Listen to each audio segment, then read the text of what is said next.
Hello, good morning. दिवसाची सुरुवात आपण सॅलड ज्यूसपासून करूया. इथे मी सॅलड ज्यूस रोजचा रुटीनमध्ये ॲड केलेला आहे. सॅलड ज्यूस घेतला, मुलांना दिला, सर कॉलेजला गेले. त्यानंतर इथे माझी एक्सरसाइज फिट राहण्यासाठी एक्सरसाइज करणं गरजेचं आहे. स्ट्रेचिंगचे प्रकार केले. त्यानंतर फ्रेश झाले, अंघोळ केली, देवपूजा केली आणि खिडकीमध्ये बसून असा छान पक्कड असा आल्याचा चहा घेतला. चहा घेतल्यानंतर मुलांना इथे मी टिफिन वगैरे बनवून दिला. मुलं स्कूलला गेली. त्यानंतर किचन क्लिनिंग करता करता मला जवळजवळ दुपार होते.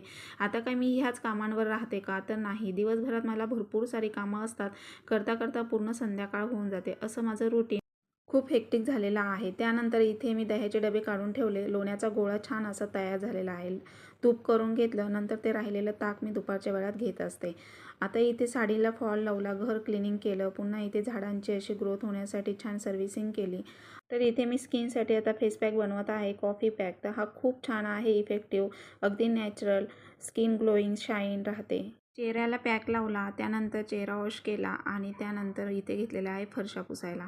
तर फरशा आज सगळं हाताने पुसते. फिट राहण्यासाठी हा एक प्रकारचा व्यायामच आहे आणि खरंच खूप आपले हलतं शरीर असलं ना की दिवसभरामध्ये आपण अशी भरपूर सारी कामं करून आपण स्वतःला मेंटेन ठेवू शकतो. तर आता इथे कपडे वगैरे सगळे हाताने वॉश केले. मेड नसताना ही सगळी कामं मी टोटली हाताने करते.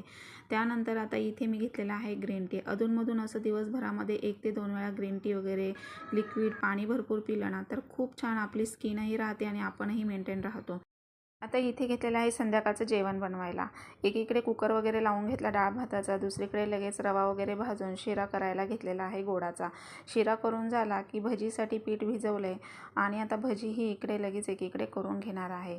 बटाट्याचे काप वगैरे करून ठेवलेले, तसेच कणिक भिजून चपातीही बनवून झाले. देवाला नैवेद्य दाखवायचा, त्यामुळे आज विचार केला की गोडाचा शिरा, छान बटाटा भजी वगैरे बनवावी.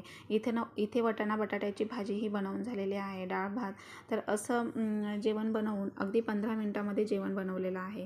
त्यानंतर इथे मी संध्याकाळचा दिवाबत्तीचा टाईम, तुळशीला दिवा अगरबत्ती वगैरे लावली, नैवेद्य स्वामींना दाखवला,